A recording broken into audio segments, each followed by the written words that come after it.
자, 오늘도 은혜 받는 여러분 되시기 바랍니다. 네. 오늘도 마음이 깨끗한 자는 더 큰 은혜를 받으실 줄 믿습니다. 요즘은 우크라이나와 러시아의 전쟁이 일어나고 있고 이스라엘과 하마스와 같은 전쟁이 일어나고 있는데, 이러한 실제적인 전쟁뿐만 아니라 세계 곳곳에서 한국이나 미국을 포함해서 여러 가지 종류의 전쟁이 일어나고 있습니다. 첫째는 체제 전쟁이 일어나고 있어요. 사회주의, 공산주의와 자유민주주의와의 전쟁입니다. 사실 공산주의, 사회주의는 이미 소련이 무너지면서 이미 패배를 했었고, 더 이상 사회주의는 힘을 잃었죠. 동독, 특히 공산주의가 무너지면서, 베를린 장벽이 무너지면서 사회주의는 끝났습니다, 사실은. 그런데 2000년대에 들어가면서 소련과 중공의 공작으로 사회주의가 다시 침투하면서 한국과 미국을 포함한 전 세계에 지금 체제 전쟁이 일어나고 있습니다. 우리가 자유민주주의를 지키지 않으면 미국도 한국도 통제 사회에서 힘든 고난의 삶을 살아야 될 것입니다. 뿐만 아니라 영적 전쟁도 일어나고 있습니다. 사탄과 악한 마귀의 세력과 교회와의 전쟁입니다. 딥스테이트와 같이 사탄을 숭배하는 자들과 우리와 같이 신앙을 가진 성도들과의 영적 전쟁이 일어나고 있습니다. 그리고 또 한 가지는 경제적인 전쟁입니다. 지금 미국과 중공과 여러 가지 다른 모든 나라들이 경제적인 이 전쟁을 하고 있어요. 그래서 관세를 올리기도 하고 낮추기도 하고 이러고 있습니다. 자, 근데 우리가 무슨 전쟁이든 간에 전쟁은 이겨야 되는 겁니다. 왜냐하면 이기지 못하면 죽던가 그들의 노예가, 적의 노예가 되는 거죠. 이스라엘이 패망하면서 바벨론의 노예로 살아야 됐습니다. 우리가 체제 전쟁에서 지면은 우리는 공산주의, 사회주의, 독재 정부 하에서 살아야 되는 겁니다. 우리가 영적 전쟁에서 지면은 우리는 사탄 집단의 노예로 살아야 되는 것입니다. 그래서 우리는 전쟁을 하면은 무조건 이겨야 되는 거예요. 그런데 오늘 본문에 보니까 이길 수 있는 방법이 있어요. 그것도 그냥 이기는 것이 아니라 아주 넉넉히 이길 수 있다라고 얘기하고 있습니다. 그래서 오늘 설교 제목은 넉넉히 이기느니라라는 제목이 되겠습니다. Today there are many wars. There are many wars ongoing around the world. Not only the wars between the Russia and Ukraine, but there are some other different forms of wars. There is an ideological warfare between free democracy and socialism, and there is also spiritual warfare between our God's people and satanic forces. There is also economic warfare between many other countries. So no matter what kind of war it is, we must win and prevail. So today's message teaches us how to win the battle while we live in this world. There are two main lessons from this today's passage. 자, 오늘은 크게 두 가지의 그 메시지인데, 첫 번째는 뭐냐면은 우리 모든 하나님의 부르심을 입은 자다는 거예요. 우리는 어떻게 됐다? 하나님의 부르심을 입은 자다. We are all called by God according to His purpose. 자, 우리는 그리스도의 부름을 받았고, 구체적으로 말하면 우리는 집사로 또는 권사로 또는 안수집사로 또는 장로로 부름을 받았습니다. 그럼 왜 하나님께서 우리를 부르셨느냐? Then why did God call us? 크게 두 가지 이유인데, 첫째는 God called us for the good. 첫째, 우리를 부르신 것은 선을 위해서, 선을 이루기 위해서 부르셨다라고 하는 거예요. 하나님께서 선을 이루기 위해서 우리를 불렀다. 읽어봅니다. 28절 있죠? 다 같이 큰 소리로 시작. 우리가 알거니와 하나님을 사랑하는 자, 곧 그때로 부르심을 이룬 자들에게는 모든 것이 합력하여 선을 이루느니라. 모든 것이 합력하여 뭘 이룬다? 선을 이룬다는 거예요. 하나님께서 우리를 부르신 것은 선을 이루기 위한 것이다. 자, 우리가 살다 보면 때로는 즐겁기도 하고 때로는 힘들기도 합니다. 때로는 우리가 좋은 일도 있지만 때로는 나쁜 일도 있습니다. 우리가 이제 좋은 일이 있을 때는 괜찮은데 나쁜 일이 생긴다든가 어려운 일이 생길 때는 하나님께서 과연 나와 함께 하시는가라고 그렇게 의문을 가질 수도 있어요. 그런데 하나님께서 떠나신 것이 아니라 이와 같은 모든 과정을 통해서 하나님께서는 선으로 인도하는 줄 믿으시기 바랍니다. 여러분, 요셉이 형들에 의해서 종으로 팔려가게 되었습니다. 뭐 잘못도 없는데 형의 시기를 받아갖고 그냥 애굽의 종으로 팔려가게 됐어요. 그뿐입니까? 이제 보디발의 아내의 모함으로 억울하게 감옥에서 몇 년 동안 있어야 됐습니다. 고난이 있었습니다. 아마 당시 요셉은 내가 잘못도 없는데 왜 내가 이 감옥에서 이렇게 고생을 해야 되나? 라고 생각했을지도 몰라요. 그러나 결국 하나님께서는 그런 고난 가운데서도 하나님을 원망하지 않고 하나님을 경외하는 삶을 살았더니 하나님께서 요셉을 애굽의 총리로, 애굽의 제2인자로 삼아주셨어요. 이 모든 것이 이 고난도 어려움도 모든 것을 통해서 하나님께서는 선으로 인도하신 겁니다. 그로 말미암아 그 부모와 형제들까지 다 요셉으로 인해서 구원받을 수 있었습니다. 여러분, 하나님께서는 요셉의 고난과 기쁨과 모든 걸 통해서 선으로 인도한 줄 믿으시기 바랍니다. 하나님께서 우리를 부르신 것은 우리를 통해서 선을 이루려는 목적이 있는 거예요. 때로는 고난을 통해서, 때로는 어려운 시험을 통해서도 선으로 인도하시는 겁니다. 그러니 지금 내가 당장 어렵다고 낙심할 필요가 없다라는 거예요. 언젠가는 선으로 인도하는 줄 믿으시기 바랍니다. 두 번째, 하나님께서 우리를 부르신 것은 우리로 예수님의 형상을 본받게 하기 위함이다. 자, 누구의 형상을? 예수님의 형상을 본받기 위함이다. 우리가 예수님의 형상을 본받는 것을 신학적 용어로 성화라고 합니다. 성화, sanctification. As God called us to be conformed to the likeness of Jesus Christ. God called us to imitate His likeness. Okay, verse 29절 읽어보겠습니다. 시작. 하나님이 미리 아신 자들로 또한 그 아들의 형상을 본받게 하기 위하여 미리 정하셨으니 이는 그로 많은 형제 중에서 맏아들이 되게 하려 하심이니라. 하나님이 그 아들의 형상, 즉 예수님의 형상을 본받게 하기 위해서 우리를 정하시고, 정하신 우리를 부르시고, 부르신 우리를 의롭다 하신 겁니다. 하나님께서 우리를 정하시고 하나님께서 우리를 부르신 것은 이제 이 성화, 예수님을 닮아가는 삶을 살게 하기 위한 것이라는 거예요. 어떻게 좀 예수님을 닮아가고 있습니까 요즘? 아니면 그냥 사탄을 닮아가고 있어요? 예수님을 닮아가는 줄 믿습니다. 예. 자, 두 번째 오늘의 큰 교훈은 우리 모두는 다 승리자라는 거예요. 승리자. 자, 무엇이다? 승리자. The second lesson is that we are all conquerors. We can be how can be conquerors? We are conquerors because no one can be against us. 자, 우리가 승리자가라고 할 수 있는 것은 첫째는 어느 누구도 우리를 대적할 수 없기 때문이다. 어느 누구도 우리를 대적할 수 없다. 읽어봅니다. 31절 시작. 그런즉 이 일에 대하여 우리가 무슨 말 하리요? 만일 하나님이 우리를 위하시면 누가 우리를 대적하리요? 자, 하나님이 우리를 위한다면 누가 대적하겠냐니? 그렇죠? 우리는 물론 대적할 힘이 많지 않아요. 그러나 하나님이 우리가 함께 한다면 누가 감히 대적하겠냐는 거예요. 그래 안 그래? 예.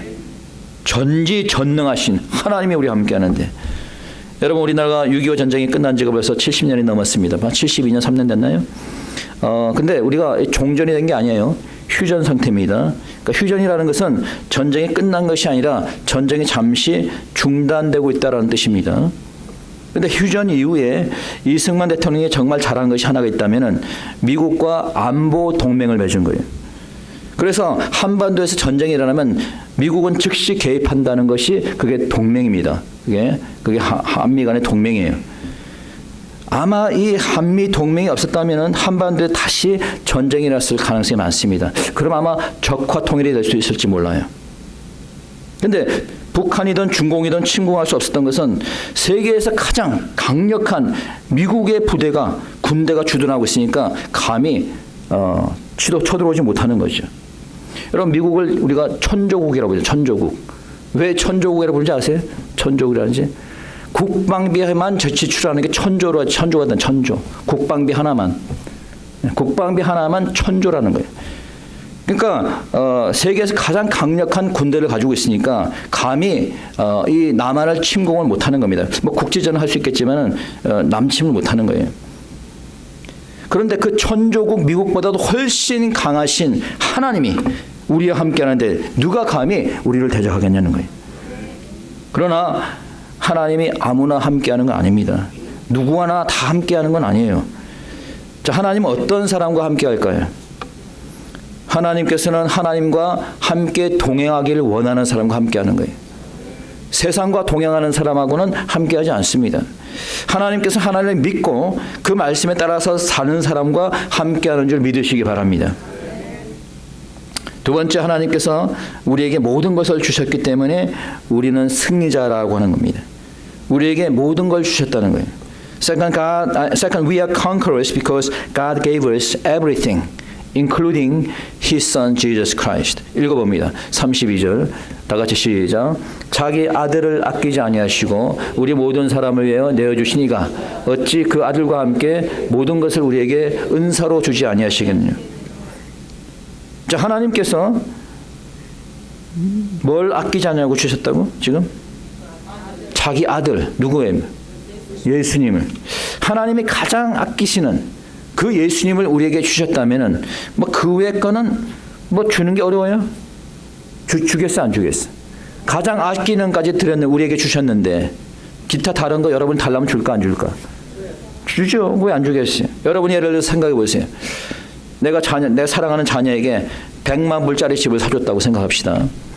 뭐 저는 뭐 그런 돈이 없어갖고 10만 불짜리도 사기 힘든데 100만 불짜리 집을 사줬다고 칩시다. 근데 이제 100만 불짜리 집을 사줬는데 아들이 있다가 그 1000불짜리 그 가구 좀 하나 사주세요. 그러면 사줄까 안 사줄까? 사주죠. 100만 불짜리 집을 사줬는데 그 1000불짜리 뭐 가구 하나 못 사주겠어요? 예. 하나님께서 가장 소중히 여기시는 독생자 예수님을 우리에게 주셨는데 기타 필요한 은사를 우리에게 주실까 안 주실까? 여러분이 은사를 구하십니까? 하나님께서는 여러분에게 필요한 은사를 주시는 줄 믿으시기 바랍니다. 믿음이 부족한 자에게는 믿음의 은사를 주십니다. 지혜를 소망하는 자에게는 지혜를 은사로 주십니다. 재물이 부족한 자에게는 재물도 주시는 줄 믿으시기 바랍니다. 하나님께서 우리에게 모든 걸 주셨으니 우리는 승리자인 것을 믿으시기 바랍니다. 세 번째, 우리가 승리자인 것은 어느 누구도 우리를 송사할 수 없다는 거예요. 자, 뭐 할 수 없다? 송사할 수 없다. We are conquerors because no one can bring charge against us. No one can bring charge against us. 읽어봅니다. 33절. 다 같이 시작. 누가 능히 하나님의 택하신 자들을 송사하려 의롭다 하신 이는 하나님이시니. 자, 이 송사한다는 건 고소한다 이런 뜻이에요. 책망한다, 고소한다. 가끔가다 사람들끼리 서로 고소하잖아요, 그렇죠? 악한 자들이 우리를 고소합니다. 우리를 무너뜨리기 위해서. 여러분 욥이 사탄이 욥을 고소했잖아요, 그렇죠? 하나님 앞에서. 2015년에 여러분도 알다시피 오바마가 대통령에 있을 때 미국에서 동성 결혼이 합법화가 되었습니다. 그때 막 동성애자들이 카밍아웃 하면서 난리가 났어요. 대사가 이제 동성애자들이 대사가 되었습니다. 오히려 우리 같은 사람들은 기죽어 있었습니다. 그 당시에 어떤 동성애자들이 내가 볼 때 좀 기억이 안 나는데 오하이오주든가 같은 주에서 이 동성애자들이 그 자기네끼리 동성애자들끼리 이제 결혼을 하는데 결혼 케이크를 주문했어요. 그 케이크 집에서. 근데 이 케이크 만드는 그 빵집 주인이 크리스천이야. 그래서 신앙의 이유로 거절을 했습니다. 동성애자를 위해서 케이크를 만들 수 없다. 그래서 고소를 당했어요. 그 고소를 당하고 거의 2년 가까이 끌었는데 결국은 그 당시는 동성애자들의 손을 들어줬습니다.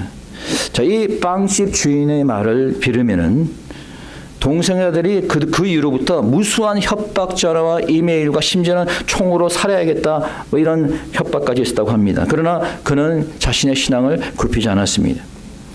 비록 세상의 법정은 악한 자들의 손을 들어주었지만 그러나 신앙을 지킴으로 최종적인 승리자는 누가 된 겁니까? 이 빵집 주인이 된 거예요. 그렇죠? 자, 그 이후에 트럼프 정권이 들어서면서 대법원에서 다시 판결이 돼가지고 최종 승자가 됐어요. 그분들이. 네. 만약에 타협을 했다면 결국 패배했을 겁니다. 그들이 아무리 고소를 해도 우리 믿는 자들을 감히 송사할 수 없습니다. 왜 그렇습니까? 우리를 의롭다고 하신 분은 누구예요? 하나님이십니다. 하나님이 우리를 의롭다는데 누가 감히 우리를 송사합니까? 누가 감히 우리를 고소합니까? 그래 안 그래? 믿으십니까? 네. 네 번째, 어느 누구도 우리를 정죄할 수 없으니까 우리는 승리자라는 거예요. 어느 누구도 우리를 정죄할 수 없다. No one can't, okay, condemn us. We are conquerors because no one can condemn our Christians. 읽어봅니다. 34절입니다. 시작. 누가 정죄하려 죽으실 뿐 아니라 다시 살아나신 이는 그리스도 예수시니 그는 하나님 우편에 계신 자요 우리를 위하여 간구하시는 자니라. 누가 우리를 정죄하려? 이 말은 정죄할 수 있다 없다? 정죄할 수 없다는 거예요. 왜 정죄할 수 없어요? 그럼 법정에 가면 재판장이 판결하잖아요. verdict. 너는 무죄, 너는 유죄.